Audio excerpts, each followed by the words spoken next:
आइए आज की बातचीत को चालू करते हैं।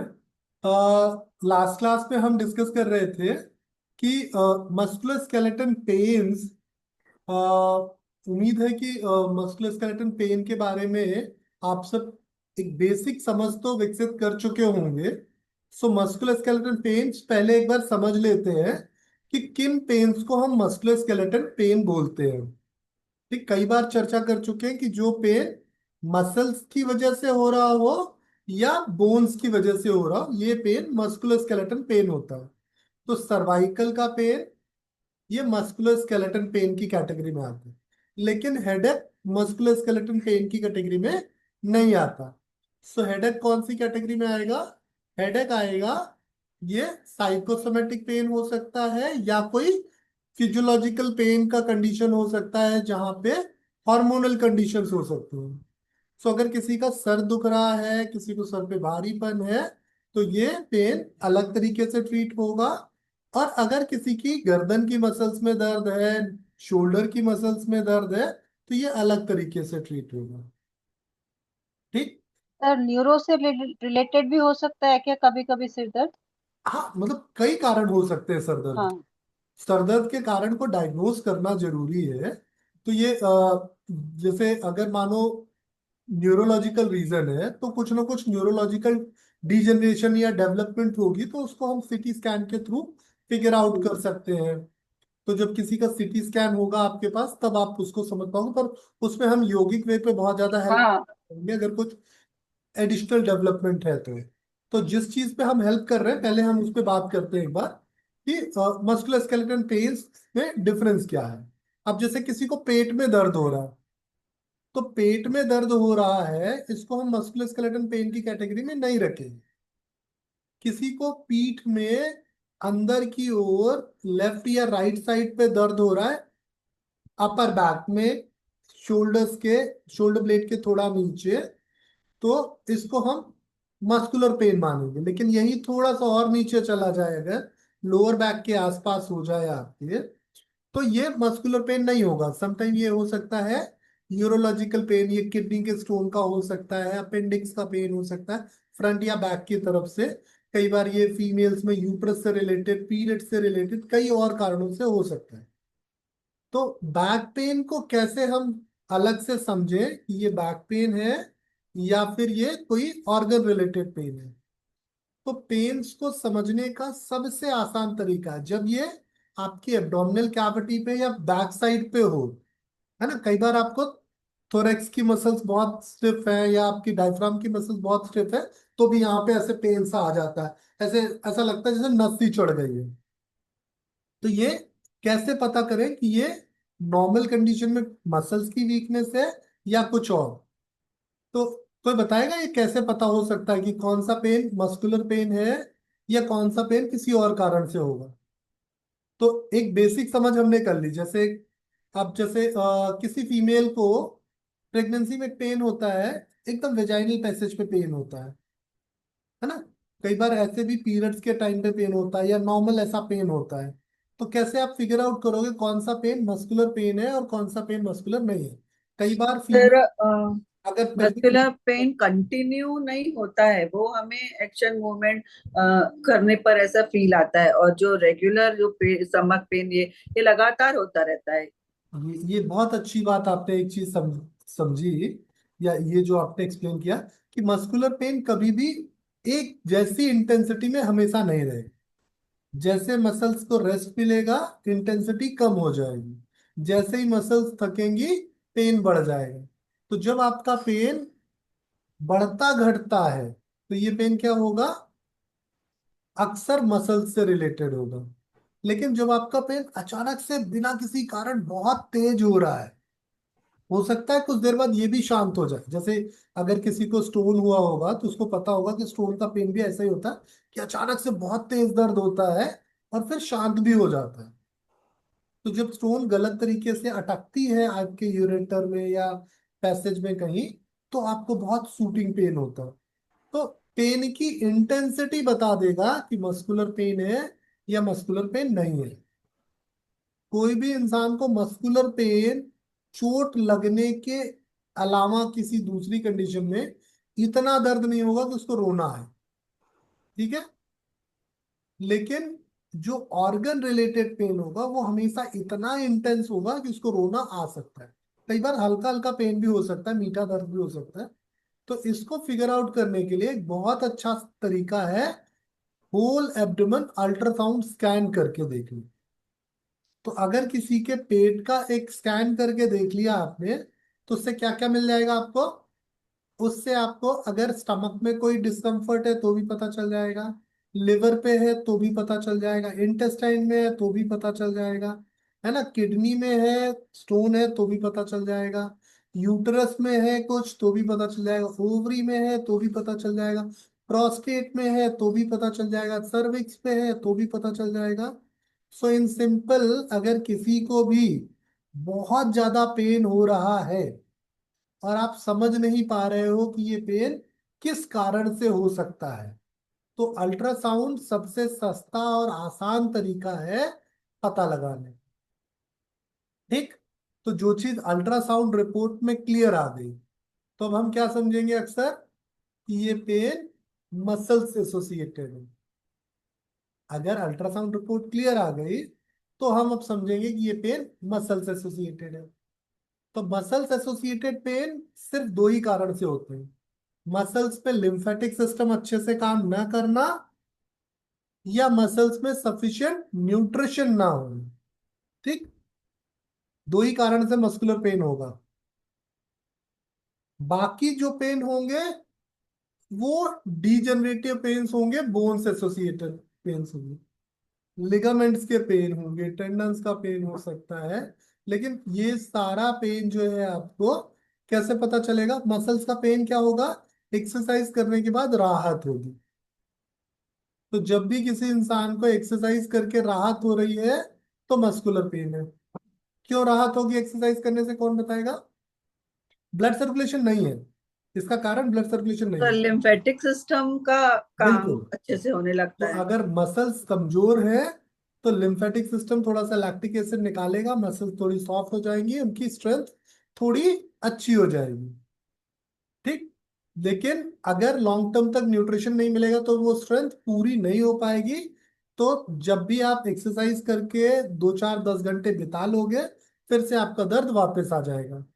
तो लाइक कोई अगर आपको आके बोल रहा है कि सुबह मैं योगा करता हूँ या करती हूँ तो मुझे बहुत आराम आ जाता है, शाम को जब मैं ऑफिस से आती हूँ तो फिर से मेरी बैक वैसे ही अकड़ जाती है, वैसे ही दर्द होता है, तो ये न्यूट्रिशन एसोसिएटेड पेन होगा। And dehydrate also. हाँ। सो न्यूट्रिशन और पानी, ये दो चीजें मसल हेल्थ के लिए सबसे जरूरी है। अगर आपने इनको ध्यान नहीं दिया तो आप एक्सरसाइज से इंप्रूवमेंट नहीं कर पाओगे। तो फिर हम एक्सरसाइज किन चीजों के लिए करते हैं? मसल्स को मजबूत करने के लिए। तो मसल्स पेन में एक्सरसाइज जरूरत नहीं है। एक्सरसाइज किस लिए जरूरी है? क्योंकि मसल्स मजबूत हो जाए तो हम उनसे ज्यादा मेहनत कर पाए। तो जब किसी इंसान की मसल्स कमजोर होंगी तो उसको दर्द होगा। अब मानो किसी का विटामिन बी बहुत अच्छा है, B12 अच्छा है, किसी का विटामिन डी बहुत अच्छा है, किसी का कैल्शियम बहुत अच्छा है, ये तीनों पैरामीटर्स आपने देखे और सब नॉर्मल मिला, फिर भी उसको मस्कुलर पेन हो रहा है। क्यों हो रहा है? क्योंकि वो अपनी मसल्स को यूज नहीं कर रहा है जैसा करना चाहिए। तो यहाँ पे क्या करना होगा? मसल्स का nutrition, protein, amino acids muscles को रिपेयर करेंगी, और एक्सरसाइज से मसल्स में स्ट्रेंथ और इलास्टिसिटी आएगी। तो आपको मसल्स पेन मैनेजमेंट में ये बहुत जरूरी है समझना कि कहाँ मसल्स को मजबूत करना है। जैसे आप देखो, जब भी कोई सर्जरी होती है तो आप देखोगे ना, पोस्ट सर्जरी रिहेबिलिटेशन के लिए या फिर स्ट्रेंथन के लिए आप फिजियोथेरेपी कराते हैं। फिजियोथेरेपिस्ट क्या करते हैं? आपको एक्सरसाइज कराते हैं, बेसिकली मसल्स मूवमेंट कराते हैं, ब्लड सर्कुलेशन बेहतर करते हैं, सो दैट मसल्स में स्ट्रेंथ आ जाए। स्पेशली कोई अगर ऑर्थोपेडिक सर्जरी है तो पक्का आपने ये एक्सपीरियंस किया होगा। तो मसल्स का न्यूट्रिशन अगर अच्छा है तो मसल्स के मूवमेंट का फायदा पक्का मिलेगा। अगर मसल्स का न्यूट्रिशन अच्छा नहीं है तो मसल्स मूवमेंट का फायदा नहीं मिलेगा। फिर क्या होगा? थोड़ी देर के लिए आराम होगा, बाद में फिर वहीं हम पहुंच जाएंगे। तो न्यूट्रिशन बहुत ध्यान देना जरूरी है। अब इस न्यूट्रिशन को आप कैसे हेल्प कर सकते हो? देखिए, एलोपैथी की दवाई मैं लेने की सलाह बिल्कुल नहीं दूंगा, क्योंकि ये दवाएं थोड़ी टॉक्सिसिटी कॉज करती हैं। कोई भी दवाई ऐसी नहीं है जिसके साथ कोई ना कोई एडवर्स इफेक्ट ना जुड़ा हो। तो आप क्या कर सकते हो, उनको एडवाइस कर सकते हो कि देखिए आप थोड़ा सा मुझे अपना खाना पीना बता दें कि आपका प्रोटीन इंटेक कैसा जा रहा है, आप कैसा खाना खाते हो, आपकी एक्टिविटी क्या है, पानी का इंटेक क्या है। इसके बाद अगर आपको लगता है कि खाने पीने में थोड़ी गड़बड़ी ज्यादा हो रही है, तो आप उनको टेस्ट के लिए बोल सकते हो कि देखिए मुझे लग रहा है कि आपका विटामिन डी, B12 या कैल्शियम ये कुछ कॉम्प्रोमाइज हो रहा है, तो प्लीज एक बार इनके लेवल्स देख लीजिए। तो इनके लेवल्स देखने के बाद आपको क्या होगा, एक श्योरिटी मिल जाएगी कि पेन का कारण क्या है। तो अगर इस तरीके से ट्रीट करोगे तो मेरा विश्वास मानिए कोई भी पेन ऐसा नहीं है जो आप ठीक नहीं कर सकते, क्योंकि आपको कारण समझ में आ जाएगा। तो आप स्ट्रेच करोगे तो उससे मजबूती आए। अब जैसे किसी को मानो विटामिन डी की कमी से दर्द हो रहा था, विटामिन डी उसका बहुत कम है, तो आप उसको ये नहीं बोल सकते कि आज आपने विटामिन डी का सप्लीमेंट लेना चालू किया कल आपका दर्द कम हो जाएगा।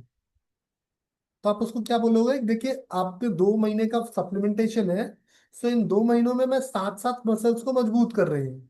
तो 2 महीने बाद आपका पेन परमानेंटली फिक्स होगा। ये 2 महीने में क्या कर रही हूँ, लाइट एक्सरसाइजेस करके आपको मजबूत कर रही हूँ। अब न्यूट्रिशन वाले पॉइंट में प्रॉब्लम क्या होता है पता है, लोग जब दवाई खाना चालू करते हैं तो इंटेंसिटी बढ़ा देते हैं एक्सरसाइज की। दवाई खाना चालू करते हैं तो इंटेंसिटी बढ़ा देते हैं। आपकी ताकत है किसी चीज को 100 बार दोहराने की।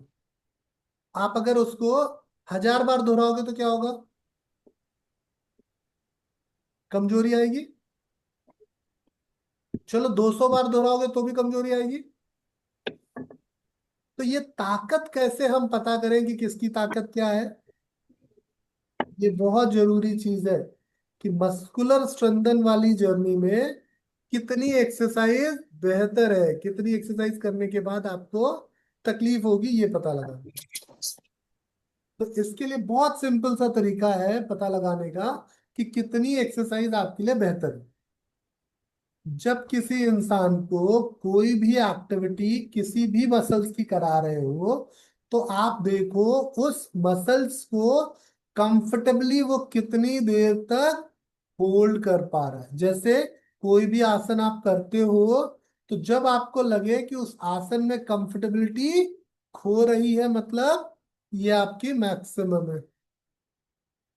तो मुझे लगा कि अगर मानो मैंने हेमा जी को, मंजू जी को, या साधना जी को, या दीपालिका जी को, मानसी किसी को भी एक आसन बोला कि ये आसन त्रिकोणासन बड़ा सी इजी सा आसन है। त्रिकोणासन मैंने बोला कि त्रिकोणासन में रुकिए। अब मैं क्या करूंगा, इनको मॉनिटर कर रहा हूंगा कि कितने सेकंड के बाद इनकी कंफर्टेबिलिटी हिलेगी। तो जब ये पहला राउंड करेंगे तो क्या होगा, बहुत आराम से हम 1 मिनट रुक जाएंगे। ठीक, मुझे बोलना पड़ेगा 1 मिनट हो गया, आ जाइए वापस आ जाइए। जब ये दूसरा बार करेंगे ना उसी आसन को, तो क्या होगा, ये कंफर्टेबली 1 मिनट रुक जाएंगे। फिर मैं बोलूंगा अच्छा ठीक है आ जाइए। लेकिन जब ये तीसरी बार करेंगे तो क्या होगा, एक ही मसल्स बार बार बार बार थक रही है, तो क्या होगा, तीसरी बार इनको 1 मिनट करने के लिए जोर लगाना होगा। तो क्या होगा, इनकी मसल्स थोड़ी थकेंगी, तो बॉडी थोड़ा सा मूवमेंट करेगी, थोड़ी सी शिवरिंग होगी। आप देखते हैं ना ऐसे थोड़ा कांपने लगती है बॉडी। लोग बोलते हैं नर्वस वीकनेस है, ये एक्चुअली नर्वस वीकनेस नहीं, मसल्स की वीकनेस है। तो जब मैंने देखा कि तीसरी बार में ये दिक्कत आई, हो सकता है चौथी में आए, हो सकता है पांचवी में आए, तो जिसको जितनी जल्दी ये दिक्कत आएगी उसकी इंटेंसिटी उसी हिसाब से मुझे प्लान रख करनी होगी। तो मानो अगर साधना जी कर रहे थे, साधना जी तीसरी बार में थोड़े हिलने लगे, तो मैं क्या करूंगा, साधना जी को 40-40 मिनट के 4 कराऊंगा, 40-40 सेकंड के, सॉरी, 40-40 सेकंड के 4 कराऊंगा। अब यही कोई मानो तीसरे नहीं चौथे राउंड में हिल रहा है, 3 राउंड वो कर गया, तो मैं फिर क्या करूंगा, उसको 50-50 सेकंड के 5 करा सकता हूँ। ठीक। तो आप जितने देर में मैक्सिमम थक रहे हो उससे थोड़ा सा पहले जाओ, तो क्या होगा, मसल्स जब मजबूत हो रही है तभी आप वापस आ जाओगे, तो तकलीफ नहीं होगी।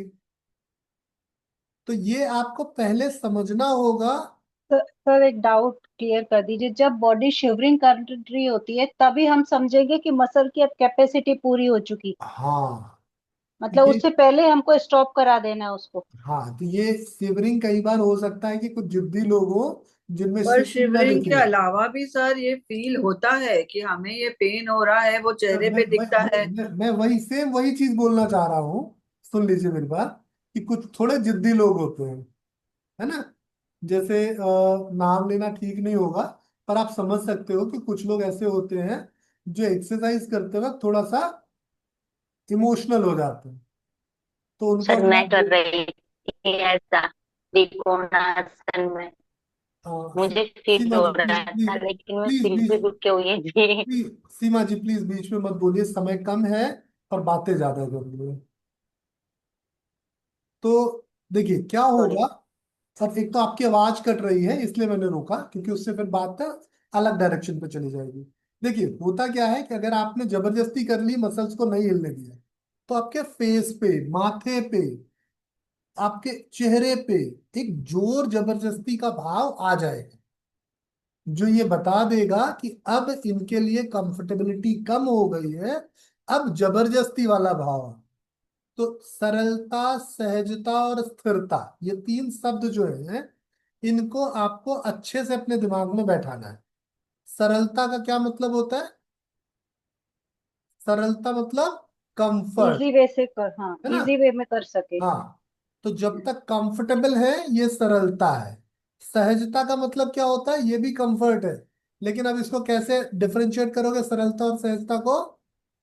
एक होता है कि आराम से कर ले जा रहे हो, एक है कि इसके लिए आप प्रयास कर रहे हो, लेकिन अभी आप कंफर्टेबल हो।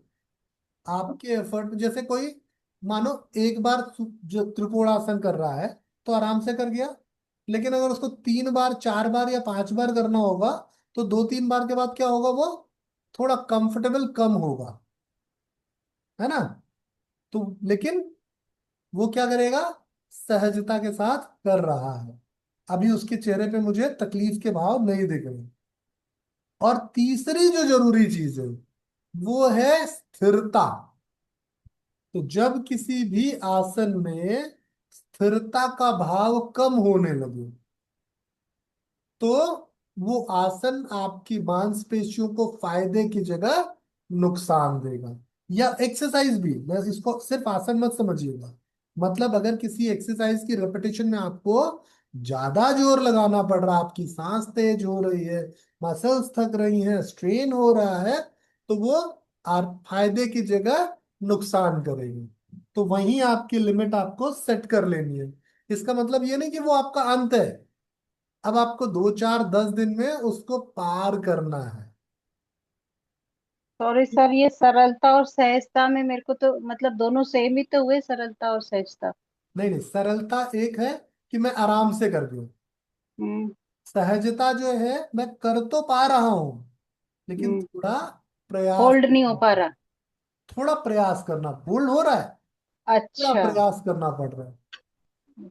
मतलब मैं अभी कंफर्टेबल हूं, लेकिन इससे हम्म। आगे जाऊंगा तो कंफर्टेबिलिटी मतलब एफर्ट खत्म हो लगाना जाएगी। पड़ेगा मुझे। हाँ, तो कंफर्टेबिलिटी खत्म होने से पहले वाला पॉइंट हमारे लिए जरूरी पॉइंट है। जैसे आप देखो, आपको 10 किलोमीटर पैदल चलना है, तो आप पहले 2 किलोमीटर क्या होते हो, बिल्कुल रिलैक्स होते हो, कोई चिपचिप नहीं होती। बाद के 8 किलोमीटर क्या होता है, 4 किलोमीटर आप चले जाते हो मजे मजे में। बाद के 4 किलोमीटर क्या होते हैं, ये डिफिकल्ट किलोमीटर होते हैं। 6 किलोमीटर के बाद अब धीरे धीरे पैर भारी हो रहा है, अब पैरों की जो स्पीड है वो कम हो रही है, अब आपके बड़े बड़े कदम नहीं पड़ रहे हैं। चल आप रहे हो 10 किलोमीटर चलोगे पूरे, लेकिन प्रोसेस में जो आपके पैर पहले चल रहे थे 2 किलोमीटर, और फिर बाद के 4 किलोमीटर, वो अंत के 4 किलोमीटर में उस स्पीड से, सर उस इसके लिए कंफर्ट से नहीं होगी। इसके लिए ऐसा हो सकता है कि सरल करने वाली चीज को हमें सोचना नहीं पड़ता, लेकिन जब हम सहज की तरफ जाते हैं तो हमें थोड़ा अवेयरनेस बढ़ानी पड़ती है। अवेयरनेस तो जाहिर सी बात है कि जब एक्सरसाइज में अवेयरनेस नहीं डालोगे तो बेनिफिट नहीं आएगा। आए अभी मतलब आप वो सिंपल है, एक सरल है, यानी हमारी बॉडी ने उसको ले लिया, नहीं नहीं नहीं, पर अब आ आगे बढ़ रहे रहे हैं। आ रहे इस पे भी आ रहे हैं अभी चाहिए। जब सरलता, सहजता और स्थिरता ये तीन पैमाने हो गए तो फिर चौथा पैमाना चालू होता है जिसको बोलते हैं खुशी। सुख का एहसास कहाँ तक है और कहाँ पे आने के बाद सुख जो है कष्ट की ओर बदल रहा है। खुशी, आप कहते हो ना एंजॉय करो पोस्चर को, hold the posture as long as you feel comfortable and enjoy the asana. तो जब ये हमारे टीचर बोलते हैं ना वो बड़ा गुस्सा आता है, इसमें एंजॉय क्या करें। तो ये जो एंजॉय करने वाली बात है वो कब आएगा? ये तब आएगा जब आप सहज हो, सरलता से आगे हो, तब आप एंजॉय कर सकते हो। तो जहां पे जैसे आप ध्यान की जो बात कर रही है, ध्यान दो तरीके का होता है। पहले जब सरलता का भाव है तो हम ध्यान में क्या करते हैं, फिजिकल अवेयरनेस रखते हैं। लाइक मैं अपने हाथों को चला रहा हूं तो मेरा ध्यान क्या होगा, जैसे ही मेरे हाथ मुड़ रहे हैं तो मसल्स में कॉन्ट्रैक्शन हो रहा है, तो मेरा ध्यान क्या होगा, मेरे आर्म्स के हो रहे मस्कुलर कॉन्ट्रैक्शन पे है। लेकिन मतलब अभी धारणा की तरफ जा रहा है ऐसे। धारणा नहीं है, ये मस्कुलर फील है। अच्छा। लेकिन अब जैसे ही ये 50 बार हाथ चलेंगे तो क्या होगा, कंधा भारी होने लगी। हम्म। तो अब मेरा ध्यान कहाँ जाएगा, इसके प्रभाव की ओर, कि ये मैं क्यों कर रहा हूं। राइट। यस। तो पहला स्टेज जो है सिर्फ फिजिकल अवेयरनेस है। दूसरा स्टेज क्या है, फिजियोलॉजिकल अवेयरनेस है। और तीसरा स्टेज जो है वो स्पिरिचुअल अवेयरनेस है। आपने सुना ना हठ योग में लोग बियॉन्ड द बाउंड्री जाके स्ट्रेन करते हैं, जैसे कुंभ में देखा होगा एक इंसान ऐसे हाथ ऊपर करके खड़ा था, या बहुत कुछ हठ हाँ योग में हाँ। बहुत कुछ करते हैं। तो ये बियॉन्ड द बाउंड्री खुद को जाके स्ट्रेन करने की बात होती है। तो जब बियॉन्ड द बाउंड्री जाके खुद को स्ट्रेन करते हैं हम, तो क्या होता है, तब हमारा पूरा शरीर हमको सहयोग करता है उस काम को करने के लिए। तो उस परिस्थिति में मजबूती नहीं आती, वहां पे हम क्या करते हैं, सस्टेनेबिलिटी ढूंढते हैं कि कैसा क्या करें कि हम जिंदा रह लें। इसीलिए ये एक्सरसाइज अच्छी एक्सरसाइज नहीं होती। ये एक्सरसाइजेस क्या देती है आपको, डेडिकेशन बढ़ा सकती है ना। जैसे वेट लिफ्ट करने वाले लोगों को आपने देखा होगा, वो मैक्सिमम से मैक्सिमम वेट उठाने की कोशिश करते हैं। क्यों करते हैं, क्योंकि उससे उनको एक मजबूती का एहसास होता है। लेकिन आइडियली उनके लिए वो वेट उठाना अच्छी चीज नहीं है। तो उसके लिए बॉडी उनकी क्या करती है, पूरी बॉडी मिल के उनको सपोर्ट करती है, तब वो उतना वजन उठा पाते हैं। हम्म। तो इंटेंस एक्टिविटीज मस्कुलर हेल्थ के लिए अच्छी नहीं है। इंटेंस एक्टिविटीज सिर्फ मस्कुलर हेल्थ ही नहीं, आपके लॉन्ग रन में हेल्थ के लिए भी अच्छी नहीं है। तो इंटेंस एक्टिविटी कब अच्छी है, जब आपको सिर्फ कुछ और कुछ प्रूव करना हो। अगर कोई इंसान बहुत एक्सट्रीम स्ट्रेन कर रहा है रोज, तो वो क्या होगा, धीरे धीरे धीरे धीरे कमजोर होने लगेगा।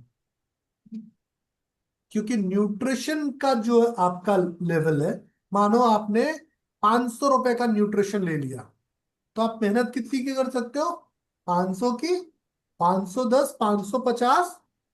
लेकिन अगर आप 2000 की मेहनत करोगे तो क्या होगा, 1500 का नुकसान आएगा। तो इसलिए ये चीज हमेशा ध्यान रखनी है कि ओवर एक्सर्शन नहीं होना चाहिए, लेकिन एक्सरसाइज जरूर होनी चाहिए। अगर एक्सरसाइज कम होगी तो क्या नुकसान होगा, और एक्सरसाइज ज्यादा होगी तो क्या नुकसान होगा, ये हमेशा आपके ध्यान में रहना चाहिए। एक्सरसाइज कम होगी तो क्या होगा, ब्लड इंप्रूवमेंट सर्कुलेशन। नहीं आएगा। हम्म। एक्सरसाइज कम होगी तो इम्प्रूवमेंट नहीं आएगा, और एक्सरसाइज ज्यादा होगी तो प्रॉब्लम धीरे धीरे बढ़ने लगेगी। तो अगर कोई आपके पास आया जिसने कहा कि मुझे इतनी इंटेंसिटी का इतने दिनों से पेन आ रहा है और इम्प्रूवमेंट नहीं आ रहा है, तो क्या होगा? आप उसको कम मेहनत करा रहे हो, आप डर डर के क्या कर रहे हो। अक्सर ऐसा होता है हार्ट डिजीज के केसेस में, लोग डर डर के मेहनत कराते रहते हैं, कोई इम्प्रूवमेंट नहीं आता। हाँ सर, बीपी वालों को भी डर डर के हाँ, कराते हैं। मैं वही बता रहा हूँ, हार्ट डिजीज में कोई सर्जरी हम्म, हुई है या कुछ ऐसा कुछ मानो किसी का कैंसर सर्वाइवल है कोई, तो उसमें लोग डर डर के कराते हैं। या किसी का कोई ऑर्गन ट्रांसप्लांट है तो लोग डर डर का कराते हैं। सो जब आप ऐसे बीपी वालों में पेस मेकर किसी को लगा हो तो हम्म, डर डर के कराते हैं। तो ये जो डर डर के करने वाली चीज है उसमें हम क्या करते हैं कि अच्छा 50 बार चलाना है, चलो 20 बार हो गया, ठीक है कुछ और करते हैं। हम्म। तो ये दोनों ही चीजें मस्कुलर हेल्थ के लिए अच्छी नहीं है। तो जब भी आप मस्कुलर हेल्थ का ट्रीटमेंट करोगे, सबसे ज्यादा जरूरी चीज है कि आप इंसान को समझो, उसके कंफर्ट को देखो। अब ये मस्कुलर हेल्थ की इंप्रूवमेंट कभी भी ऑनलाइन नहीं हो पाती। लग गया तो तीर, नहीं तो तुक्का। अब आप ऑनलाइन क्या करते हो, एक्सरसाइज करा रहे हो, लग गया तो तीर, और नहीं तो फिर क्या है, तुक्का। क्योंकि आप एक अनुमान से काम कर रहे हो। अगर आपका अनुमान सटीक बैठ गया तो फायदा है, अगर आपका अनुमान सटीक नहीं बैठा तो नुकसान होगा। तो इसलिए हमेशा ऐसी स्थिति में इंसान को सामने से जरूर देखिए। या अगर आप ऑनलाइन भी देख रहे हैं तो कम से कम आपका कैमरा उस इंसान को इतने तरीके से देख रहा हो, या उसका कैमरा उसको इतने तरीके से देख रहा हो कि आप उसके इमोशनल चेंजेस को, फिजिकल चेंजेस को फील कर पाए। राइट? जैसे हम एक्सरसाइज करते हैं तो हम कैसे करते हैं, 10 काउंट कर लो, 20 काउंट कर लो, 30 काउंट कर लो, ऐसे करते हैं। ये 10 काउंट, 20 काउंट, 30 काउंट नहीं होना चाहिए। ये कैसे होना फीलिंग चाहिए, के साथ में। जितनी देर आराम से कर पाते हो कर लो, फिर आगे दूसरी कर लो। तो जब मस्कुलर हेल्थ की बात आती है तो उसमें हर रोज डिफरेंट स्ट्रेंथ मिलेगी आप। और जब आप उस मैक्सिमम स्ट्रेंथ को यूज करने लगोगे तो मस्कुलर इंप्रूवमेंट बहुत आसान हो जाएगी। तो आपने मसल्स के लिए क्या समझा? न्यूट्रिशन, प्रोटीन, एक्सक्रेशन और एक्सरसाइज, ये सारी चीजें मिलके मसल्स को हेल्प करती हैं। न्यूट्रिशन और एक्सक्रीशन, ये दो बहुत जरूरी पैरामीटर्स हैं। और उसके बाद फिर एक्सरसाइज बहुत इंपॉर्टेंट रोल प्ले करती है। ठीक? तो न्यूट्रिशन और एक्सक्रीशन ये बहुत जरूरी पैरामीटर्स है, इनको बिल्कुल इग्नोर नहीं करना है।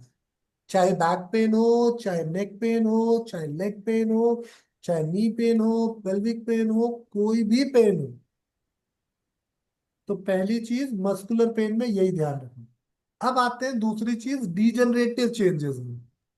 सर एक्सक्रीशन क्या मतलब, एक बार? एक्सक्रीशन का मतलब हुआ कि आपकी बॉडी से टॉक्सिन्स ठीक से निकल रहे हैं कि नहीं। क्योंकि जब आप मसल्स को यूज करोगे तो मसल्स क्या करेंगी, टॉक्सिन्स बाहर निकालेंगे, उनके भीतर का जो टॉक्सिन है वो बाहर जाएगा। जैसे एक सिंपल केस देखो, ऑस्टियोआर्थराइटिस का केस है। ऑस्टियोआर्थराइटिस के केस में सिर्फ और सिर्फ मस्कुलर स्ट्रेंथ किया जा सकता है। लेकिन सेम अगर आपके पास र्यूमेटाइड का केस है तो क्या करना होगा, आपको वहां पे जो यूरिक एसिड का डिपोजिशन है उसको ग्रेजुअली कम करना होगा। तो यूरिक एसिड के डिपोजिशन को कम करने के लिए क्या करना होगा, आपको और ज्यादा यूरिक एसिड नहीं बनने देना है। दाल डालूं थोड़ा और? तो अगर आप हम्म, रोज मानो किसी डालूं का, थोड़ा? नहीं नहीं, बहुत हो गया ये। अगर आप मानो रोज किसी का 10 ग्राम, 10 ग्राम तो बहुत ज्यादा हो गया, लेकिन 1 से 3 ग्राम के करीब मानो यूरिक एसिड का लेवल किसी की बॉडी से आप फिल्टर आउट कर रहे हो, तो आपको बनाना कितना है, 1.5 ग्राम से ज्यादा नहीं। ये एक हाइपोथेटिक एग्जाम्पल है सिर्फ आपको समझाने के लिए। तो अगर आपने किसी की बॉडी में 3 ग्राम तक का यूरिक एसिड निकाला तो आप 1.5 ग्राम तक बना सकते हो। इसी तरीके से यूरिया निकल रहा है, सर ये क्रिस्टल। यूरिक एसिड मतलब हम जब वो एक्सरसाइज वगैरह कराएंगे उसके थ्रू हमारे टॉक्सिन्स यूरिक में acid as a basically toxin आपका हमारे। मेटाबॉलिक वेस्ट है, आपकी बॉडी में बहुत सारे मेटाबॉलिक वेस्ट बनते हैं। Urea, uric acid, crystals, creatinine, triglycerides, phosphates, ऐसे बहुत सारे ऑर्गेनिक और इनऑर्गेनिक वेस्ट बनते हैं मेटाबॉलिज्म के बाद, क्योंकि जो आप खा रहे हो उस चीज को प्रोसेस करने के बाद यही बनता है। तो इन सारी चीजों को अगर आपकी बॉडी में ये रुकेंगे तो क्या करेंगे, बीमारी लाएंगे। और ये बॉडी से अगर बाहर निकल गई तो क्या करेंगी, मजबूती लाएंगी। तो ये शरीर से बाहर निकलने के लिए इनके लिए एक सबसे अच्छा रास्ता है किडनी का। किडनी बाहर कब निकालेगी, जब दिमाग अच्छा होगा और पानी की मात्रा सफिशिएंट होगी।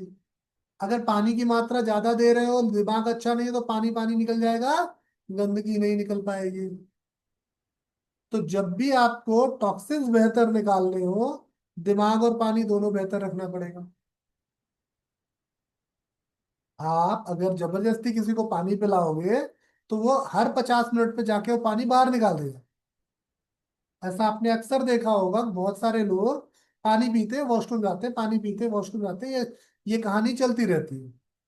लेकिन जब आप सिस्टमेटिक तरीके से पानी पीते हो तो थोड़े दिन बाद आपको उतनी ज्यादा वॉशरूम जाने की जरूरत नहीं पड़ती। आप में से कोई है जिसने मेरे कहने से पानी पीना इंप्रूव किया हो? शेफाली, निधि, चलिए good. Yes sir, yes yes. Sir बहुत चेंज आया है, बहुत चेंज आया है, बिल्कुल भी नहीं पता था कि ऐसे अप्लाई हो सर सकता है, पानी बहुत चेंज पीती आया है नहीं सर। थी मैं, पानी की इतनी वैल्यू नहीं मालूम थी। हाँ, मैंने तो देखा आपने तो बहुत महंगा वाला बॉटल भी खरीद रखा है। हाँ सर, सीरियसली इसके लिए लिया है, ये इसके लिए ही लिया है। हाँ, तो चलिए, तो ये पानी जो है ये बहुत जरूरी है हम सभी के जीवन में। क्यों? क्योंकि इससे शरीर की गंदगी बाहर जाए। ठीक। सर में एक क्वेश्चन मुझे ये करना था कि जिसे हम बात कर रहे हैं कि हमारे को रूमेटिक अर्थराइटिस है, हमें यूरिक एसिड निकालना है, और यूरिक एसिड अधिकतर प्रोटीन से ज्यादा बनता जी हाँ, है प्रोटीन। ना। तो सर अब जैसे वो मेरे से आज मेरे पास कोई आती है, उन्होंने मुझसे बोला कि भाई आप मुझे कहते हो प्रोटीन थोड़ा सा कम करो अपनी डाइट से, तो मेरे पास ऐसे स्ट्रेंथ के लिए क्या है जिससे मेरे को लगता है मेरी बॉडी में वीकनेस हो रही है, मैं क्या लूं? तो सर आज आपकी पढ़ाई है तो मुझे इसका भी इसी के बीच में एक बार प्लीज बता देना। बिल्कुल बिल्कुल, सर देखिए इसका इश्यू मुझे भी है, क्योंकि एक्सरसाइज के बाद जी, प्रोटीन चाहिए। नहीं पर नहीं, यूरिक एसिड का क्या करें? अरे कम नहीं, आपको बंद नहीं करना है प्रोटीन। आपको प्रोटीन बंद नहीं करना है, आपको अच्छे प्रोटीन्स लेने हैं। जैसे राजमा उबाल के राजमा खा लो, चना उबाल के या चने की दाल खा लो, तुअर की दाल खा लो, मूंग की दाल खा लो, मसूर की दाल खा लो, लोबिया खा लो। ये सब अच्छे प्रोटीन के सोर्स हैं। ठीक। तो ये अच्छे प्रोटीन के सोर्स अगर आपने दिन में 1 से 2 बार लिए और बाकी सर टाइम पे, आरे वाले ले सकते हैं, सर आरे वाले ले सकते हैं। बिल्कुल ले सकते। सुन, पूरी बात पूरी खत्म होने दीजिए फिर पूछिएगा। देखिए, तो आपने क्या किया, उनको 1 से 2 मील पे प्रोटीन दिया। अब प्रोटीन के साथ उन्हें खूब सारा आपने कम कैलोरी वाला खाना दे दिया, पेट भर के खाना दे दिया। तो बॉडी क्या करेगी, जब प्रोसेस करेगी तो आपके प्रोटीन का उतना ही पोर्शन यूज करेगी जितने की जरूरत है उसको। अगर आप कम कैलोरी वाला खाना नहीं खाओगे तो बॉडी आपके यूरिक एसिड का स्तर बढ़ा बढ़ा देगी। हमारे सिस्टम की एक बड़ी अच्छी खासियत है कि अगर आप जैसे एक, समझो एक टोकरी रख लो। ठीक। टोकरी में खूब सारी चीजें भर दो। आजकल कल्चर है ना वो गिफ्ट देने का, बहुत सारी चीजें भर के टोकरी सजा के, तो वैसी एक टोकरी बना दो। अब वो टोकरी जब घर में जाके खुलती है बच्चों के सामने, तो आपने देखा होगा कि जिस बच्चे को जो पसंद होता है वही उठाता है उससे। उसी तरीके से हमारी बॉडी की खासियत है कि जब टोकरी भर के आप दोगे उसको, तो वो उसमें से वो चीज उतनी ही लेगा जो चीज उसको ज्यादा नुकसान कर रही है। क्यों? क्योंकि उसके पास दूसरी चीज अच्छी वाली ज्यादा है। तो अगर आप खाना कम खाओगे तो क्या होगा, ये यूरिक एसिड बढ़ा देगा। लेकिन अगर आप खाना ज्यादा खा रहे हो तो फिर क्या होगा, यूरिक एसिड नहीं बढ़ेगा। तो जो लोग कम खाना खा रहे हैं जो लोग कम मात्रा में खाना खा रहे हैं वो फिर बहुत परेशान ना हो, वो रिलैक्स रहे, पानी पिए और खुश रहे, लाइट एक्सरसाइज करें। लेकिन जिसको मेहनत करनी है, कुछ डिजीज रिवर्स करनी है, उसको मात्रा बढ़ानी होगी। तो मात्रा और सर बढ़ानी। जैसे आरे वाले तो कैसे, मतलब खाने में, मतलब आप कह रहे हो कि बहुत सारा खाना मतलब लेके हम सैलेड नहीं खा सकते, फ्रूट नहीं खा सकते, ज्यादा प्रोटीन नहीं खा किसने सकते, कहा सलाद नहीं खा सकती? सलाद खाने का तरीका बदलिए, सब खा सकती है आप। मतलब स्टीम करके खाना है हमको? हाँ। हाँ। आप एक इतना सारा बॉइल्ड और स्टीम वेजिटेबल ले लो, ठीक है, इतना सारा, हम्म। और पूरी थाली भर दो सामने। अब उसके बाद एक कटोरी दाल ले लो, देखो कितना मजेदार आपकी बॉडी रिस्पॉन्स करेगी। आप क्या सोचते हो पता है? यार एक कटोरी दाल चावल ले लेते हो, इतना कटोरी में थोड़ा सा सलाद ले लेते हो। सैलेड तो बंद ही है सर, लेती ही नहीं हूँ सैलेड, तो तो कच्चा सलाद नहीं सैलेड ले रहे बंद तो है। गलती कर रहे हो आप। हाँ। स्टीम करके लो ना, कच्चा हम्म। मत लो, स्टीम करके लो, बॉईल करके चीजों को लो। पर लो, 10 और 20 रुपए की चीजें आपके लिए अमृत है। हम्म। अगर आपने 10 और 20 रुपए की चीजों को छोड़ रखा है या आपके कंजप्शन में कम है, तो इसका मतलब आप ज्यादा खाना खा रहे हैं। सर ड्रम स्टिक का सूप बना लेती हूँ, वो काफी अमाउंट में पी लेती हूँ मैं। तो ड्रम स्टिक के सूप में कितना ड्रम स्टिक है? 2 पीस, 3 पीस?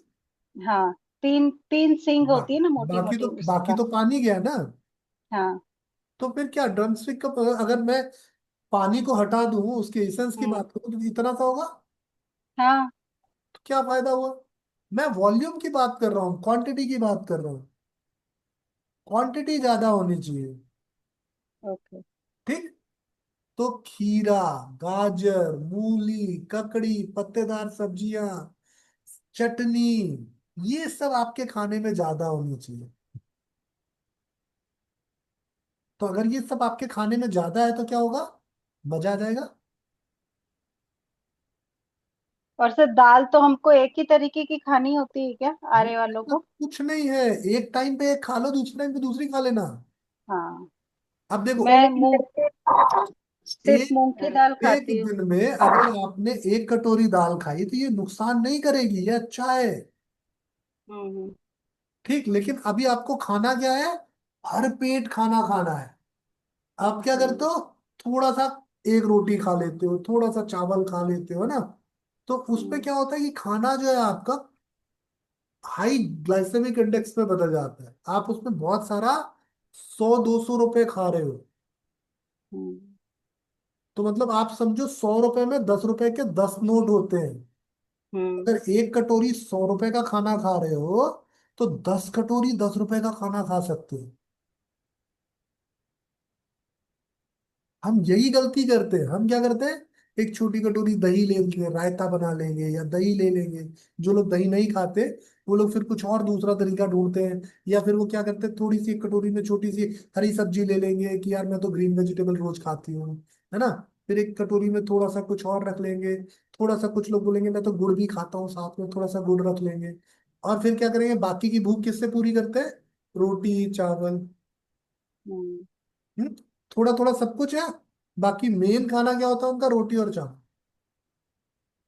जबकि रोटी और चावल थोड़ा थोड़ा होना चाहिए था, बाकी मेन पेट कहीं और से भरना था। बस इतना ही उल्टा करना है आपको। सर एक क्वेश्चन, सॉरी कि आपको डिस्टर्ब कर रही हूँ, पर आप जैसे अभी कह रहे हो खीरा और ये पत्ते दबा, मतलब जो ककड़ी वगैरह, ये तो सब बॉइल्ड थोड़ा ना हो सकती है सर, ये तो हमें कच्ची है, तो ये तो रो है। तो फिर ये रो को कैसे खा सकते हैं, जब ये जो अरे तो सलाद कहते हैं? अरे इसको उबाल लो, बहुत मजेदार होती है। खीरा घिया ले वगैरह लो, भी सर? घिया ले लो, टिंडा ले लो, ये सब उबाल के खाया जा सकता है भगवान। खीरा नहीं, खीरा खीरा भी, बोल रहे हो? खीरा भी उबाल के खा सकती हो आप। खीरा पकाने के बाद बहुत टेस्टी हो जाता है, खा के तो देखो आप। सर उबाल के तो नहीं, लेकिन स्टीम करके बहुत बार खाया है। हाँ, उबालना और हम्म। स्टीम करना, बस कान इधर से हाँ। पकड़ना, इधर से पकड़ने की बात हाँ। है ना। तो मूली की सब्जी बहुत टेस्टी होती है। आपके पास खाने के ऑप्शन और उसके काफी है। पत्ते की भी बहुत अच्छी बनती है, हाँ, मूली के हाँ। पत्ते। सर मूली और मूली के पत्तों की तो सीजन हाँ, में तो खाते हैं हम लोग। तो मैं कह तो रहा हूँ ऐसे बहुत हाँ। सारे ऑप्शन हैं आपके पास। हम्म। ऐसा कुछ नहीं कि आपके पास ऑप्शन नहीं है, आप खा नहीं रहे। जी सर। आप अगर एक पूरी कटोरी भर के, कुछ मत करो, मैं आपको सिंपल तरीका बताता हूँ। मैं हफ्ते में एक दिन ऐसे ही खाता हूँ।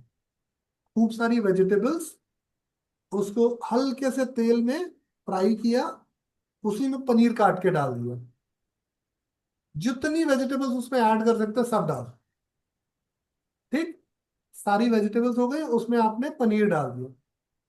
और अब उसको क्या करना है, जब पक जाए तो गरम गरम में ही 1 चम्मच घी डाल के अच्छे से मिक्स कर लो। हम्म। और ये खा, जिस दिन मैं बाहर कुछ ऊट पटांग ज्यादा मजे से खाता हूँ ना, उसके दूसरे दिन ये करता हूँ। हालांकि इससे कोई फायदा नहीं है, लेकिन दिमाग को संतुष्टि दे रही है। क्योंकि मैं पहले दिन तो गलती कर ही चुका हूँ, बाहर खूब दबा के खा चुका हूँ। तो दूसरे दिन मैं सोचता हूँ चलो यार आज कुछ अच्छा जाने दो। तो हालांकि इसका एक फायदा ये होता है कि मेरा पाचन अच्छा रहता है, मेरे इंटेस्टाइन की गुड बैक्टीरिया को बूस्ट मिल जाता है। कि अगर एक दिन आपने कुछ गंदा खाया, दूसरे दिन आपने थोड़ा अच्छा खा लिया। लेकिन ये एक दिन कुछ खाने से कोई चमत्कार नहीं होगा, इसलिए मैं मोटा हूँ। सर आपने सब्जी को अभी हल्का सा ऑयल में स्टीम करने के लिए बताया, लेकिन आप तो पानी में बोलते हो सर। तो पानी में कर लो भैया, ज्यादा अच्छा है, आप ज्यादा हेल्दी खा लो। मैं नहीं खा पाता, इसलिए मैं थोड़ा सा ऑयल में कर लिया। तो फिर पानी नहीं फिर ऊपर ढोलना से घी भी चाहिए ना। डाल। हाँ, मतलब जो बॉईल कर लेते हैं और पानी को ढोल देते हैं तो क्या मतलब है। नहीं उसको फेंकना नहीं है, उसको वही। फेंकना नहीं, उस पानी को भी खा लो ना। सर जैसे पर सर एक पर सर एक मुझे तो उस पानी वेजिटेबल्स को कोई यूज कोई करने खाता है के सर। लिए नहीं बोला, क्योंकि उसमें पूरी वात का असर आ जाता है ना, तो इसलिए मुझे तो ऐसा बोला है कुछ, उसको ड्रेन आउट कर दो। मैं आपको अच्छी चीज बता दूं क्या करो। हाँ अगर बोलिए वो ना सर। पानी कम पानी में पका रहे हो, जी तो सर। उसमें थोड़ी सी ऊपर से काली मिर्च डाल दीजिए। ठीक है, ओके। अब वो पानी आपका यूज करने लायक होगा। ओके। और अगर थैंक यू ऐसा सर। कुछ ले रहे हो, ज्यादा वात का खाना ले रहे हो, तो एक जी अच्छी सर। सी रेमेडी मैं आपको बता देता हूँ। जीरा लीजिए 1 चम्मच। हाँ। ठीक, 1 चम्मच जीरा नहीं, 1 चम्मच अजवाइन लीजिए, आधा चम्मच जीरा लीजिए, और आधे का आधा चम्मच सौंफ ले लीजिए। और हम्म। तीनों को हल्के से तवे पे भून लीजिए। जब ये थोड़ा गर्म हो जाए अच्छे से, तो इसमें इलायची मिला के पाउडर बना लीजिए। ओके। ठीक, तो ये रेशियो कैसे है, अजवाइन जितना है उसका आधा जीरा है, और जीरे का आधा जो है सौंफ है। ठीक, और फिर ऊपर से सौंफ का आधा जो है, आप इलायची ले लीजिए, हरी वाली इलायची आती है जो हम चाय वाय में डालते हैं। यस। वो सबको आप पाउडर बना लीजिए आप।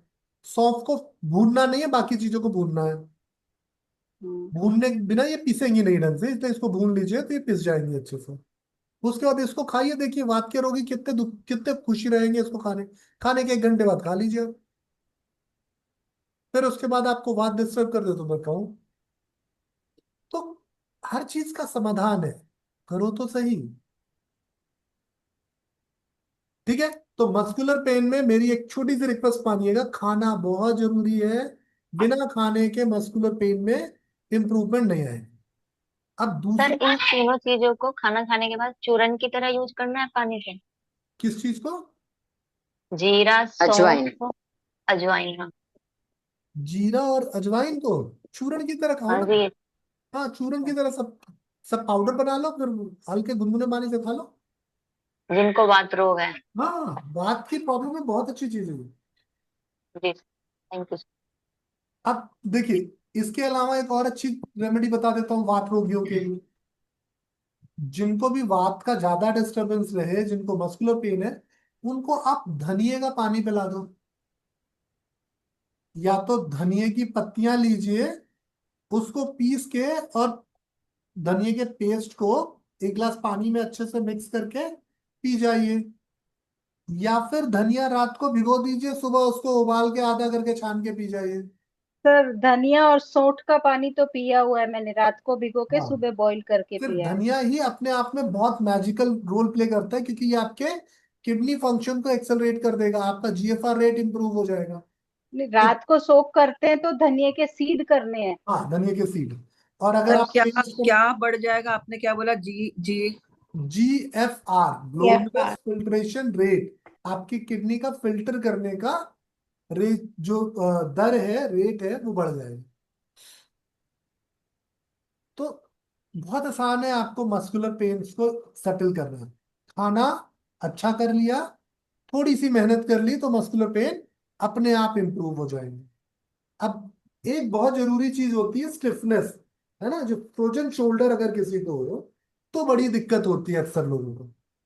तो फ्रोजन शोल्डर पे आप ऐसा क्या करोगे जिससे इंप्रूवमेंट आए? माफ कीजिए। तो फ्रोजन शोल्डर के लिए ये एक बहुत फ्रोजन अच्छी चीज शोल्डर समझ लीजिए कि ये फ्रोजन फ्रोजन शोल्डर शोल्डर में होता क्या है? क्या फ्रोजन शोल्डर, हाँ, होता क्या है? तो मेरे पेशेंट को है। फ्रोजन का शब्द यूज करते हैं जमने के लिए। तो जब शोल्डर जम जाए तो इसको बोलते हैं फ्रोजन शोल्डर, है ना। आप फ्रोजन वेजिटेबल्स वगैरह यूज करते हैं ना, ये सफल वफल वाले। आजकल तो फ्रोजन टिक्की उक्की पता नहीं क्या क्या बेचने लगे। तो जब किसी का कंधा अकड़ा हुआ हो या कोई भी हिस्सा स्टिफ हो जाए, तो आप, या फिर जैसे एनक्लोजिंग स्पॉन्डिलाइटिस के लिए पूछा गया था मुझे। एनक्लोजिंग स्पॉन्डिलाइटिस के लिए एक बहुत अच्छी सी होम रेमेडी मैं बता रहा हूँ। ये सारी चीजें ठीक करनी है आपको, खाना पीना सब कुछ।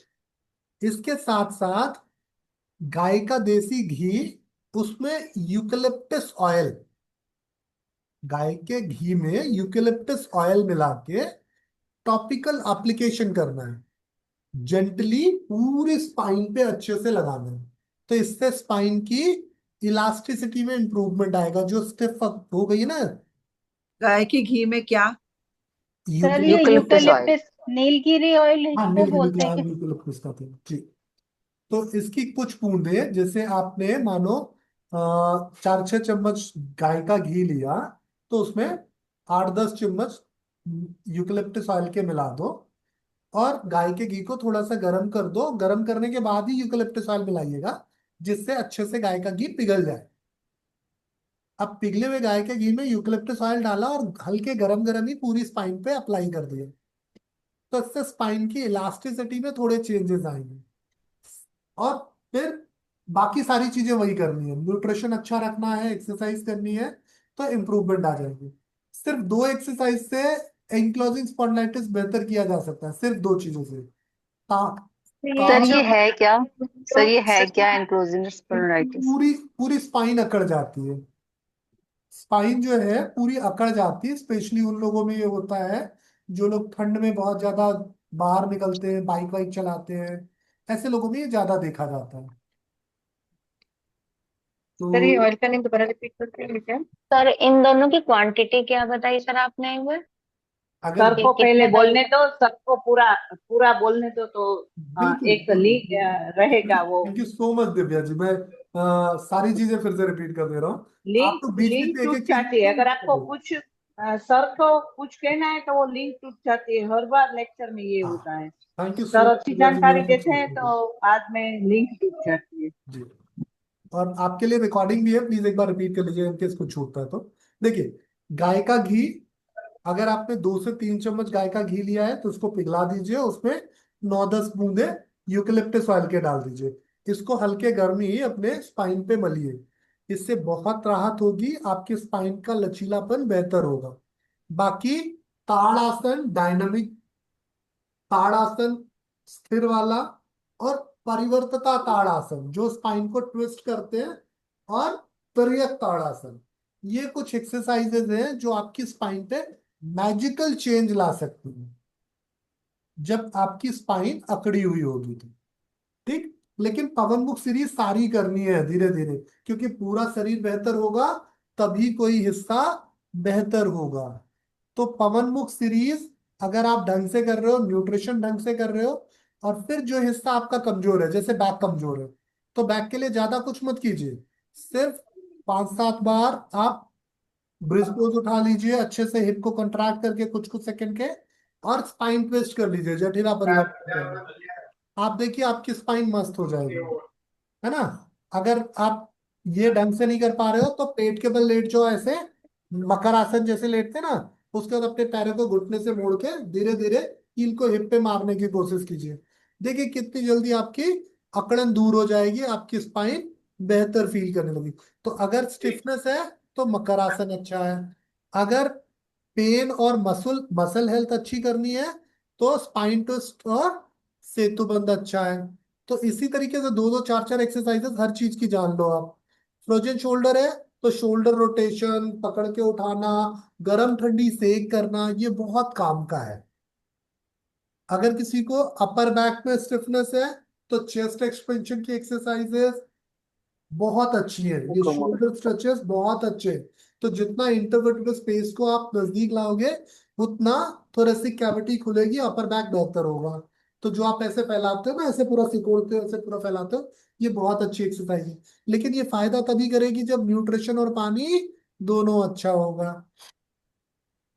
इसी तरीके से आप जैसे घुटने के दर्द की बात करते हो तो घुटने की आपने बहुत सारी एक्सरसाइजेस की होगी, वो टावल रोल करके घुटने को टाइट करना, एंकल स्ट्रेचेस करना, काफ को टाइट करना, है ना। तो ये सारी एक्सरसाइजेस बहुत मजेदार एक्सरसाइजेस हैं। ऐसे पैर को मोड़ लीजिए आगे से, फिर घुटने को खोलिए, मोड़िए, खोलिए, मोड़िए, सर्कल बनाइए। ये सारी घुटने की बहुत अच्छी एक्सरसाइजेस है। पर ये फायदा तब करेंगी जब आपका न्यूट्रिशन और पानी बेहतर होगा। इसी तरीके से अगर किसी को मानो पैरों में दर्द है तो पंजे के बल चला सकते हो उसको। अगर किसी को काफ मसल्स पे दर्द है, किसी को थाई पे बहुत ज्यादा दर्द होता है, वो सामने फ्रंट वाली थाई पे क्वाड्रिसेप्स वाला जो हिस्सा है उस पे दर्द हो रहा है, तो आप उसको क्या कर सकते हो, पंजों की एक्सरसाइज बहुत अच्छी करा सकते हो। इससे पूरे पैर में ब्लड सप्लाई अच्छी हो जाएगी।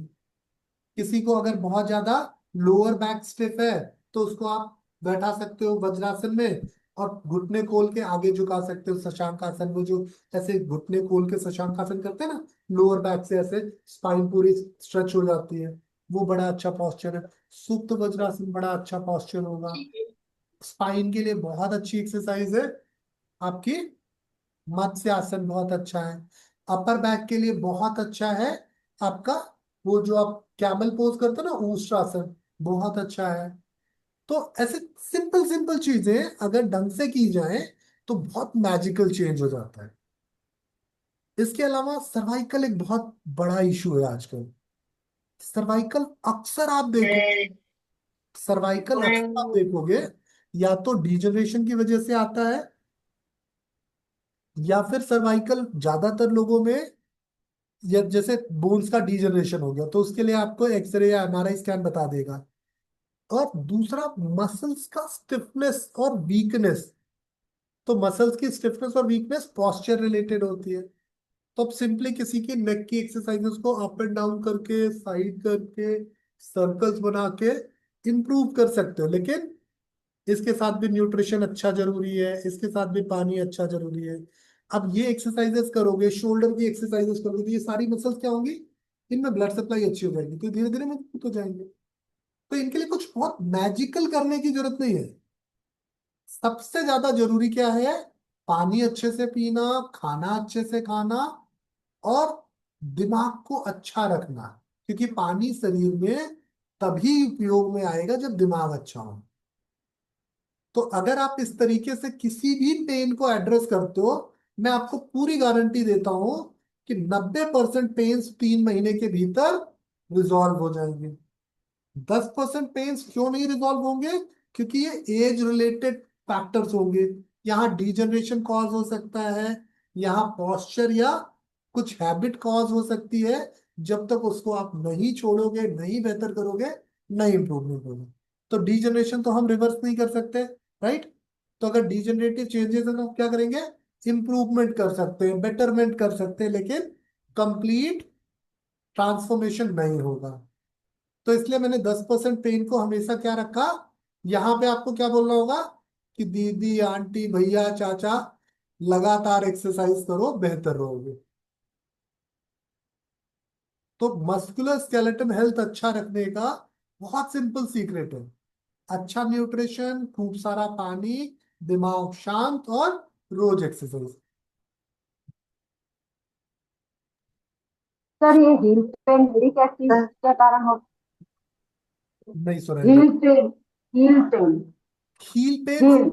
हील पेन जो है वो एक तरह का स्ट्रक्चरल डिफेक्ट है। उसको इम्प्रूव नहीं किया जा सकता, मतलब उसको ठीक नहीं किया जा सकता, बेटरमेंट हो सकती है। आप मेरी बात को ढंग से सुनो।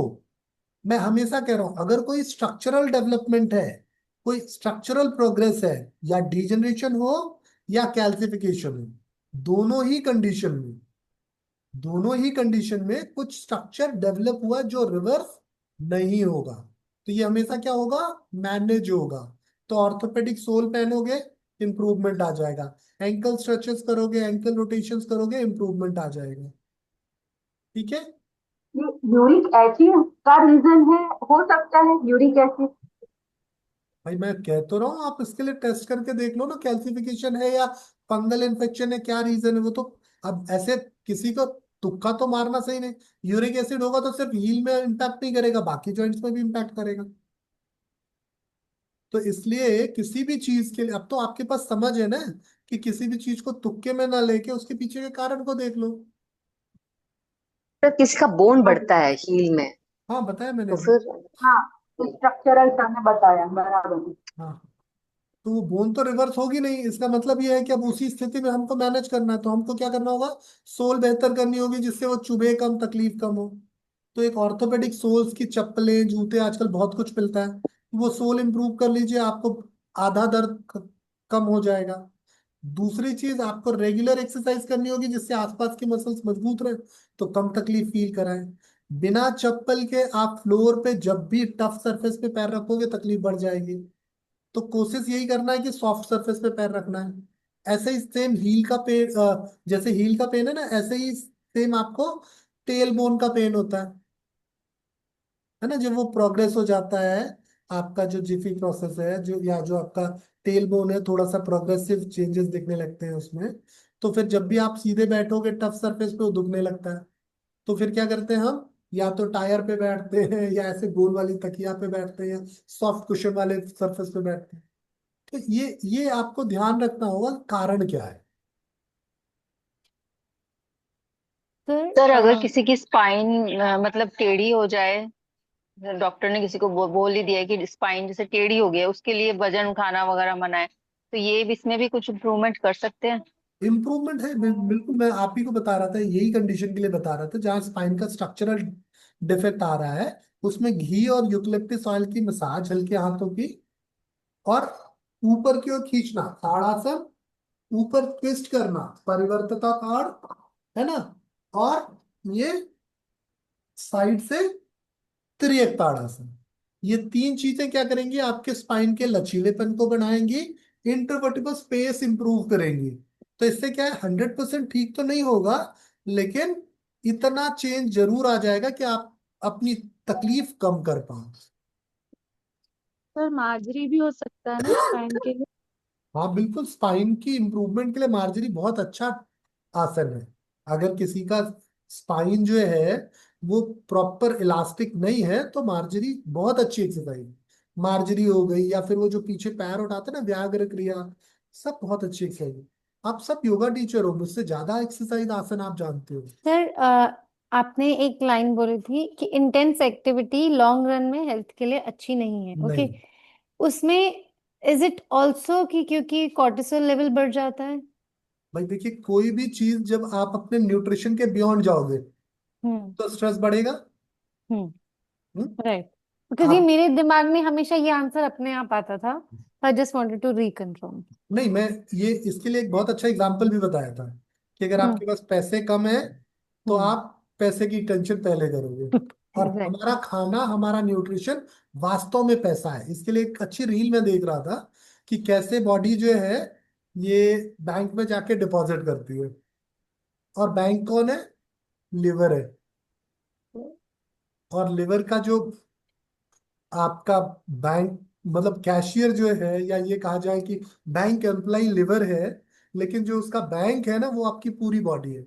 उसमें पेट सबसे पहला एरिया है, क्योंकि लिवर के नजदीक है, तो पेट पे इकट्ठा करता है, फिर हिप पे इकट्ठा करेगा, थाई पे इकट्ठा करेगा, और ऊपर जाएगा तो चेस्ट पे इकट्ठा करेगा, फिर आर्म्स की ओर बढ़ेगा, फिर लास्ट में फेस की ओर बढ़ता है।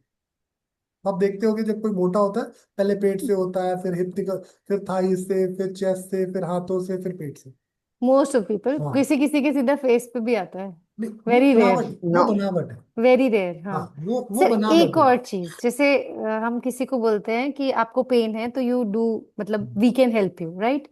पीपल विल से फिजियोथेरेपी हम जाते हैं, बिकॉज फिजियोथेरेपी में वो लोग हीट थेरेपी और वो सब साथ में देते हैं। So how can we answer that? बहुत अच्छा है मेरे हिसाब से। फिजियोथेरेपी अगर हमारी एक्सरसाइजेस के साथ क्लब कर ले तो बहुत फायदेमंद होगा। तो क्लब नहीं करते हैं, वो सिर्फ वो करते हैं।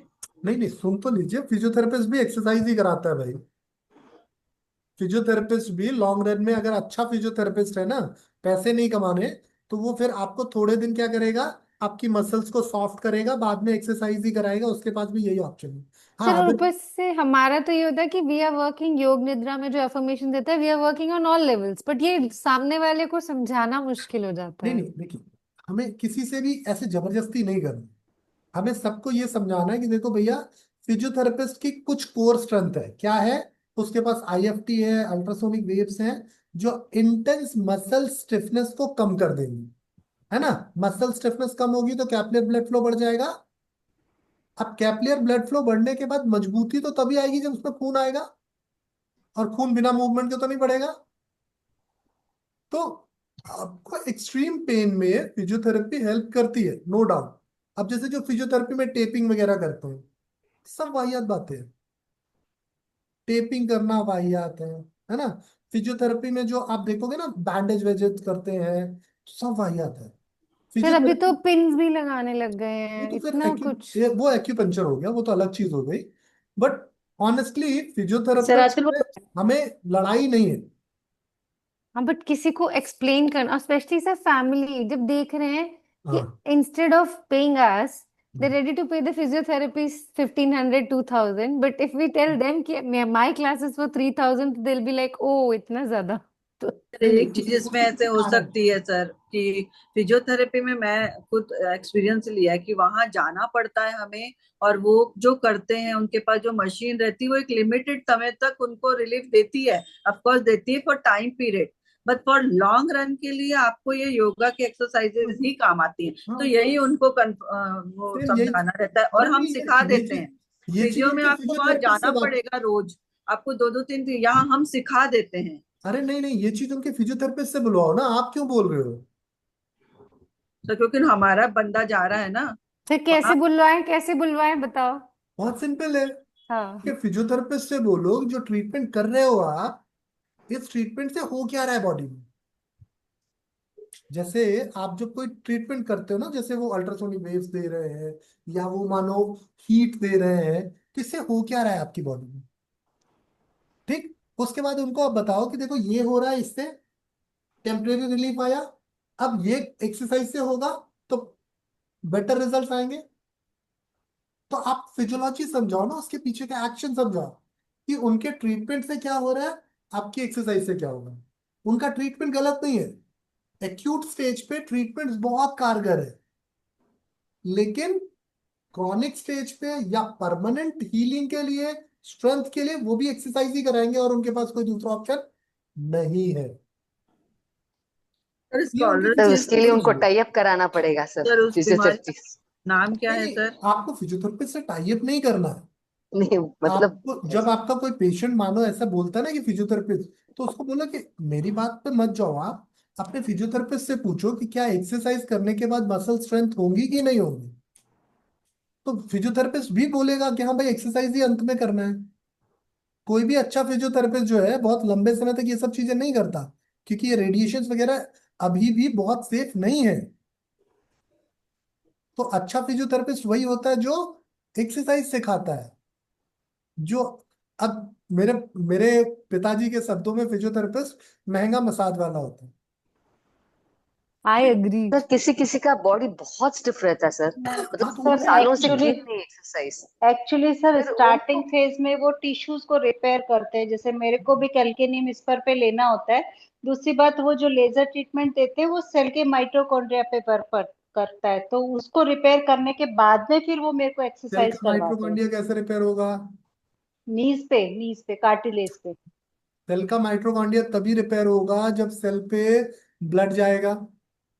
हाँ, तो सर वो पहले थोड़े दिन लेजर थेरेपी देते हैं, हाँ, 1 वीक, उसके बाद में मेरे को एक्सरसाइज पे तो लाते हैं कि यही मैं तो मेरी बात है ना, एक्सरसाइज कर रही हूँ। डिपेंडेंसी, साधना जी, यही हाँ तो बात है, why to depend on a machine. when नहीं same पर thing can be achieved from Pawan वो Mukh series. वो सुप्रिया जी उसके मतलब पेशेंट की सिविरिटी पे डिपेंड करता है कि हाँ, ये उसकी बिल्कुल कितनी सही सीवियर। जवाब है। अब जैसे अगर बिल्कुल भी, हाँ, मुझे अगर कोई हिल 15 ही नहीं साल पा से रहा है, हाँ मुझे हाँ, 15 साल से कैल्केनियम इस पर है, तो मुझे वो हर 1.5-2 साल में उस थेरेपी पे जाना ही पड़ता है।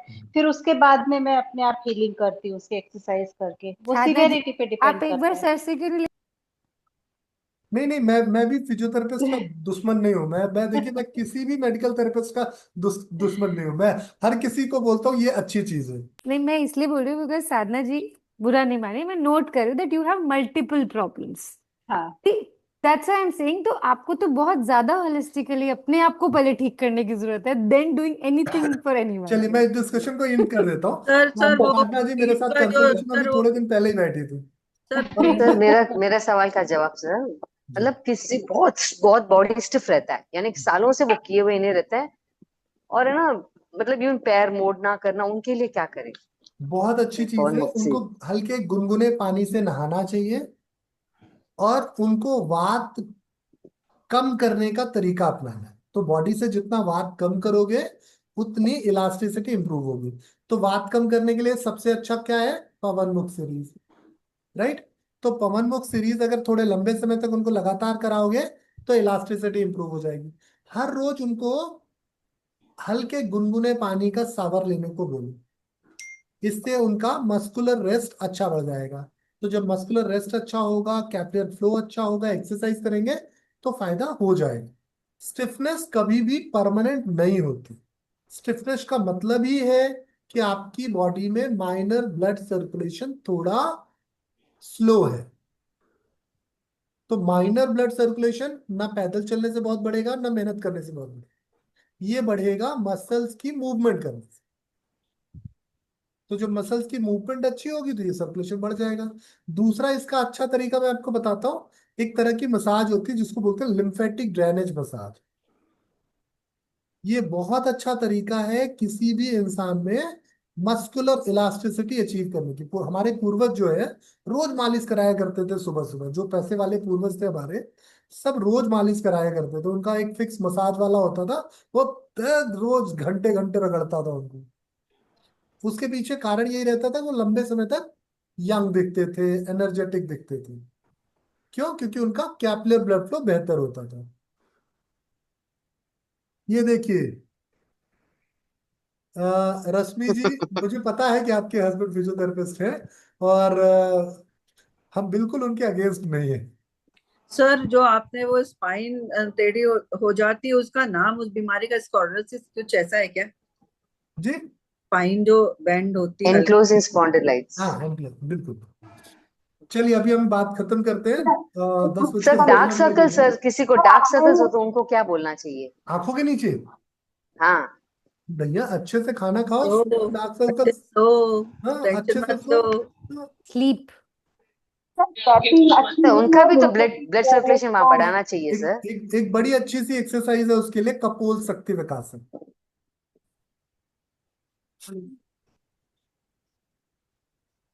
ठीक। इससे ऐसा स्वामी जी ने बताया कि सुंदरता बढ़ती है। मेरी तो नहीं बढ़ी, लेकिन आप सब जरूर करिएगा, क्योंकि मैं रोज सर नहीं बेस्ट है सर, मैं कराती भी हूँ करती भी हूँ, बहुत बेस्ट है ये सब बोलते हैं। सर तो ये कैफीन अच्छी सर बात एक नहीं है दिखाना एक बारी, करके दिखाना एक बारी, हिम्मत करके दिखाना। सर आपने बहुत फास्ट किया है। सर कैफीन अच्छी बात नहीं है। कैफीन श्वास रोक के रुकना होता है, नाक को बंद करके, बड़ा सिंपल है भाई, एकदम से कपोल फ्लो शक्ति आ जाता विकासन। है। कपोल सर शक्ति सबको विकासन म्यूट एक बार आप करके देख बताओ सर। लीजिएगा, बहुत सिंपल एक्सरसाइज है ये। कुछ इसमें बहुत डिफिकल्ट नहीं है। ठीक है, चलिए आज की बातचीत को यहीं खत्म करते हैं। आप सबके समय और सहयोग के लिए धन्यवाद। अब हम सर कल एक मिलेंगे। क्वेश्चन मेरा था। बोलिए मंजू जी। सर जैसे आपने बताया था कि सप्लीमेंट जैसे लेते हैं विटामिन डी B12, 2 2 मंथ बताया था आपने, तो उसके बाद क्या हम छोड़ दें या उसको कंटिन्यू करें? भाई, अब जब सफिशिएंट हो जाएगा तो क्यों फिर कंटिन्यू करेंगे? सर कैसे पता चलेगा सफिशिएंट हो टेस्ट गया है करके नहीं हुआ? टेस्ट करके आपकी मसल्स की ताकत ही बता देगी कि ठीक है कि नहीं। सर वैसे तो पेन ठीक हो गया, मैं बताऊं कि कमर में पेन बिल्कुल नहीं है, पर थोड़ा सा हिप में पेन मुझे कभी कभी होता है, थोड़े शायद दिन एक्सरसाइज करने की थोड़े, वजह से। थोड़े दिन और ले लीजिए। सर अच्छा फाइब्रोमाइल्जिया में अगर मसल्स, ये आपने बताया था कि न्यूरो सिस्टम की प्रॉब्लम है। हाँ जी, हाँ जी, फाइब्रोमाइल्जिया में आपको दिमाग को बेहतर करना है और रोज पवन मुक्त सीरीज करानी है। जिस दिन आप दिमाग को बेहतर कर लोगे उस दिन पवन मुक्त सीरीज का फायदा दिखने लगेगा। फाइब्रोमाइल्जिया का मैनेजमेंट थोड़ा लंबा चल सकता है, लेकिन अच्छा मैनेजमेंट योग से ही होगा। सर एक ये सर बताइए, कोई आपने ऑयल बताया कि सजेस्ट कर दीजिए सर। टैपिंग अच्छा नहीं कौन? है सर, ये लिम्फेटिक ये सिस्टम को एक्टिव करने के लिए ठीक दीपिका नहीं जी, मैं रहता। उसका जानकार नहीं हूँ, बस मैं जो देखा है वही समझा है। मैं उसका जानकार नहीं हूँ, तो इसलिए उस पर टिप्पणी करना मुझे बेवकूफी लग रही है। ओके, ठीक है। Thank you sir. सर ये जो सर आपने लिम्फ आकर मसाज वो के लिए ब्लड में जो लिम्फेटिक सिस्टम जो है वो ड्रेन जो बोल रहे हैं ना, बाहर निकलना चाहिए या खून के अंदर वो रमना चाहिए सर? वो बाहर निकल के फिर से खून में मिल जाएगा। मतलब निकलना चाहिए बाहर, फिर खून में मिलना चाहिए। बॉडी में से नहीं निकलेगा। वो जहां पे लिम्फ जहां सर्कुलेट हुआ वहां से सब कुछ लेके फिर जाके खून में मिल जाएगा। क्योंकि वो सर कुछ अगर बड़ी चीज किसी नहीं को है, वो आपके खून का ही हिस्सा है जो खून पे फिर मिल रहा था। अगर किसी को कोई ऑयल सजेस्ट करे तो कौन सा करे मसाज के लिए, या फिर वो गाय का घी और जो नीलगिरी की बूंदे बताइए आप। देखिए, मसाज के लिए बहुत सारे तेल हैं, पर मुझे लगता है कि जिसको जो ठीक लगे उससे करना चाहिए। तेल अंदर एब्जॉर्ब नहीं होता। ठीक है। तो जिसको जो तेल अच्छा लगे उससे मसाज कर लो, सबसे फायदा होगा। अच्छा, सर गुनगुने पानी में अब्जॉर्ब नहाने के लिए और करता है मसाज दर्द करने के के लिए लिए। दर्द के लिए मैं एक अच्छी चीज आपको बता देता हूँ, महानारायण तेल दर्द के लिए बड़ा अच्छा है। तो अगर हाँ किसी जी को सर। क्रॉनिक मस्कुलर पेन हो या फिर अर्थराइटिक पेन हो तो महानारायण तेल पे जा सकता है, इसके रिजल्ट्स अच्छे हैं। सर इसको सर तो मैं ला लेकिन चुकी हूँ, सर मम्मी को अब्जॉर्ब बोला तो हुआ है। होता है। पैरों में हो जाता है क्या दर्द? अभी खत्म सर करते हैं स्किन इसको। में फंगल इन्फेक्शन के सर लिए क्या कर एक सकते हैं? क्वेश्चन। डॉक्टर से मिलिए, फंगल इन्फेक्शन की दवाई लेनी पड़ेगी तभी ठीक होगा। सर आपके एक आपके क्वेश्चन पास मैम कोई नहीं है रेमेडी के लिए। सर? मेरे पास रेमेडी है, मेरे पास कंसल्टेशन में आइए, मैं आपको दवाई दूंगा। ओके, सर एक ठीक है सर। क्वेश्चन है, मैं घड़ी पूछ की लूँ सर सुई कि तेजी से आगे बढ़ रही है और 10:30 होने वाले हैं, सर को सर भी सिर्फ जाना। एक क्वेश्चन, सिर्फ एक क्वेश्चन सर। जी। सर मेरे हस्बैंड को अभी भी पता लगा है कि उनकी सबसे जो टेल बोन है वो अंदर मसल्स के अंदर चली है, मांस के अंदर चली है, तो सर मैं उनको ताड़ासन करा रहे हैं ताकि वो सही रहेगा उनके ताड़ासन। बिल्कुल और सर कराइए, पर उनका मकर, बैठने का जो है ना वो थोड़ा सॉफ्ट रखिएगा, बैठने की हाँ चीज। सर पोस्चर गलत गलत पोस्चर में बैठते हैं वो हमेशा ना झुक के, तो मैंने उनसे कहा कि सीधे बैठा करें थोड़ा सा। तो उसके लिए सर और भी कोई आसन, जैसे ताड़ासन कराएं, मकर आसन कराएं, ताकि उनकी ताड़ासन टेल हाँ, बोन। मकर आसन करा सकती है, हाँ ताड़ासन मकर कराइए, आसन कराएं। पर्यंतता ताड़ासन कराइए, त्रियक ताड़ासन कराइए, है ना। सर्पासन कराइए, ये सब कुछ बहुत अच्छा है। ठीक है सर, उनके जो बैकबोन है उसमें सर जो स्पेस है वो कम होता जा रहा है, अब वो एज की वजह से डिजेनरेटिव चेंजेस होगा। उस वजह से हो रहा होगा तो ना। थोड़ा एक्सरसाइज करते रहेंगे तो इम्प्रूवमेंट आ जाएगी। ठीक देखिए, है एक्सरसाइज ज्यादा ना करके रेगुलर करना जरूरी है। सर, सुनते नहीं है, मैं तो रोज कहती हूँ करो, जबरदस्ती करानी पड़ती है सर उसको। तो भीमा जी, इस पे मैं कुछ टिप्पणी नहीं कर सकता, मैं भी आप जैसा ही भुक्तभोगी हूँ। ठीक है। धन्यवाद। Thank you thank you sir. Sir, thank you so much, thank you so much sir. Thank you thank so you much sir. Sir.